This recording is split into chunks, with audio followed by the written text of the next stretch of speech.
उसने मुझे अपनी बहन बनाया था। कहता था मेरी कोई बहन नहीं है, प्लीज़ आप मेरी बहन बन जाओ। अगर दोस्ती की बात करता तो शायद मैं इसे इनकार कर देती, लेकिन उसने एक मुक़द्दस रिश्ते की बात की थी, मैं इनकार नहीं कर पाई। पूरे 3 महीने वो इंतहाई नेक इंसान बनकर चला, मुझे मुकम्मल भरोसा दिया। एक दिन कहने लगा, आप ही, मुझे आपको देखना है। पहले तो मुझे थोड़ा अजीब लगा, हालांकि मेरा दिमाग मुझे कह रहा था कि मैं उसे इनकार कर दूं, लेकिन मेरा दिल कह रहा था कि नहीं, आपका भाई है, इससे क्या ख़तरा। मैंने उसे 2-3 तस्वीरें सेंड कर दी। उसने बहुत तारीफ़ की, अजीब भी लगा, लेकिन फिर जब उसने यकीन दिलाया कि मैंने तस्वीरें डिलीट कर दी तो दिल मुत्तमईन हो गया। फिर इसके बाद 2-3 दिन उसका कोई मैसेज नहीं आया। मैंने मैसेज किया, भाई खैरियत तो है? आपका 2-3 दिन से कोई मैसेज नहीं आया। वो आगे से मुझे खैरियत बताने की बजाय कहता है, रूबी, मुझे भाई ना कहो। मैंने कहा, क्यों भाई, क्या हुआ? आपने मुझे बहन बनाया है, आपको भाई ना कहूँ तो और क्या कहूँ? उसने गुस्से से अपनी बात दोहराई। कहता है, रूबी, मैंने आपको कहा ना मुझे भाई ना कहो। मैंने कहा, क्या हुआ है? वो बोला, जब से आपको देखा है मैं पागल हो गया हूँ। मेरे दिलो दिमाग पर पूरी तरह से आप छाई हुई हैं। मैंने कहा, क्या मतलब भाई? बोला, फिर से भाई? मैंने कहा, अच्छा बताओ क्या कहना चाह रहे हो? कहता है, सीधी बात है, आप मुझे पसंद हो, मुझे आपसे मोहब्बत हो गई है। ये बात सुनते ही मेरे तो पैरों तले से ज़मीन निकल गई। मैंने कहा, ये क्या बकवास कर रहे हो, मैं आपकी बहन हूँ। उसने जवाब दिया, शादी से पहले सब बहन भाई होते हैं। मैंने कहा, भाई देखो, अगर तो ये मजाक है तो मुझे ऐसा घटिया मजाक बिल्कुल पसंद नहीं, और अगर ये हकीकत है तो मेरा नाम भी ना लेना। मैंने आपको सच्चे दिल से अपना भाई माना। अगर मुझे पता होता आपने ऐसा करना है तो मैं कभी आपको भाई बनने का भी मौका न देती। वो बोला, आपको जो समझना है वो समझें, मुझे आपसे मोहब्बत है। अगर आपने मेरी मोहब्बत कबूल नहीं की तो मैं आपका वो हशर करूँगा कि आप सोच भी नहीं सकती। मैंने गुस्से से कहा, जाओ दफ़ा हो जाओ कमीने इंसान, जो करना है कर लो, आज के बाद मुझसे रब्ता भी ना करना। और मैंने उसे ब्लॉक कर दिया हर जगह से। 4-5 दिन तो मैं सुकून से रही, लेकिन इसके बाद जो हुआ वो नाकाबिले बयान है। लेकिन आपको बताऊंगी ताकि और बहनें भी ख्याल करें।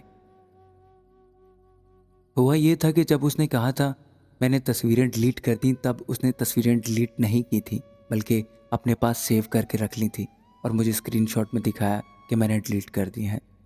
अब उसने इन तस्वीरों को फ़ोटोशॉप में इतनी सफाई से एडिट किया कि सर मेरा था और धड़ किसी बरहना औरत का था, लेकिन सफाई इतनी थी कि गोया ये मैं ही हूँ। उसने मेरे पास किसी और नंबर से वो 2 तस्वीरें भेजी। पहले तो मुझे यकीन ही नहीं आया, फिर जब गौर से देखी तो मेरी टांगों से एकदम जान ही निकल गई और मेरा दिमाग सुन्न हो गया। मुझे कुछ समझ नहीं आ रहा था कि ये सब क्या हो रहा है। खैर, थोड़ी देर के बाद जब मुझे होश आया तो मैंने उसे कॉल करके गुस्से से बोला, भाई ये सब क्या है? आगे से कहता है, क्यों तुम अंधी हो, नज़र नहीं आता? मैंने रोते हुए कहा, भाई मुझे आपसे इस हद तक गिर जाने की उम्मीद नहीं थी, आखिर ये सब क्यों किया? आगे से बोला, ज़्यादा नाटक करने की ज़रूरत नहीं है, यहाँ तो मुझसे मोहब्बत करो या फिर ये तस्वीरें मैं वायरल कर दूंगा। मुझे फिर होश आया। मुझे लगा कि अगर मैं उसकी मिन्नतें करूंगी तो ये और सर पर सवार होगा। मैंने गुस्से से कहा, जाओ जो करना है कर लो, कर दो वायरल, मैं नहीं डरती। उसने इसी वक्त कॉल काटी और मुझे 2 मिनट बाद स्क्रीनशॉट भेजा जिसमें मेरी एक तस्वीर अपलोड की गई थी फेसबुक पर। मैं बहुत डर गई। मैंने उसे फिर कॉल की और ज़ोर ज़ोर से रोने लगी, गिड़गिड़ाने लगी, खुदा का वास्ता दिया है, मेरी तस्वीरें डिलीट कर दो, जो कहोगे करूँगी। वो हंसते हुए कहता है, वादा करो। मैंने कहा, वादा करती हूँ। उसने कॉल बंद की और स्क्रीनशॉट सेंड किया और बोला, देखो मेरी जान, कर दी डिलीट। मैंने कहा, शुक्रिया, दोबारा ऐसा ना करना। कहता है, अगर मेरी बात मानोगी मैं कभी ऐसा नहीं करूँगा। मैं मजबूर हो गई, दिन रात उसकी फजूल बातें सुनती। एक दिन कहने लगा, मेरी जान, मैंने आपको वीडियो कॉल पर देखना है। मैंने पहले तो इनकार किया। उसने फिर धमकी दी, करो कॉल वरना। मैंने डरते डरते कहा, अच्छा आप करो कॉल। जब वो सामने आया, पहले तो कुछ देर मुझे गौर से देखता रहा, फिर एकदम कहता है, सीने से अपना दुपट्टा हटाओ। अब मुझे पक्का यकीन हो गया कि आज मेरी इज्जत की खैर नहीं।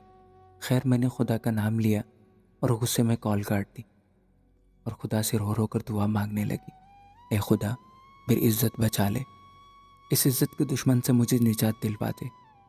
मैंने आज तक कभी तेरी हद से तजावज़ नहीं किया।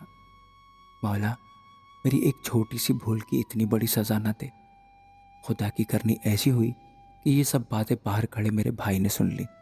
क्योंकि मेरा कमरा अलग था, तो अचानक जब भाई आने लगा, मेरी रोने की आवाज़ सुनकर बाहर ही रुक गया। जब मैंने मुंह ऊपर किया, भाई अंदर गया।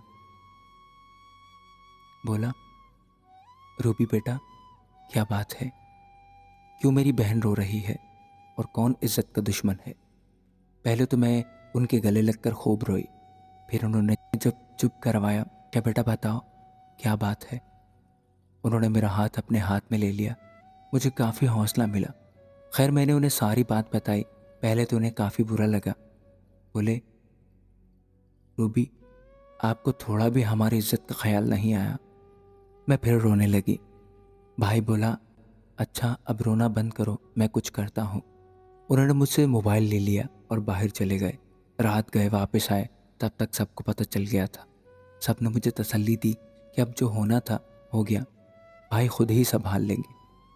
खैर, जब भाई वापस आया तो मेरे पास बैठ गया। बोला, आज तो मैंने खुद ही बात संभाल ली है, आइंदा ऐसी गलती करना तो दूर, सोचना भी मत। मैंने कहा, भाई क्या किया आपने?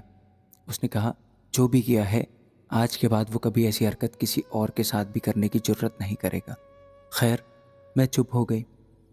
भाई ने मोबाइल वापस दे दिया और सिमें निकाल ली। बोला, सिमें मैंने निकाल ली है, कल नया नंबर ला कर दूंगा, लेकिन मेरी बहन दोबारा ऐसा काम कभी ना करना। मैंने वादा किया कि दोबारा ऐसा नहीं करूँगी। दोस्तों, इस कहानी में सबक सिर्फ इतना है, चाहे जो भी हो जाए, यहाँ किसी पर भी इज्जत के मामले में भरोसा ना करें।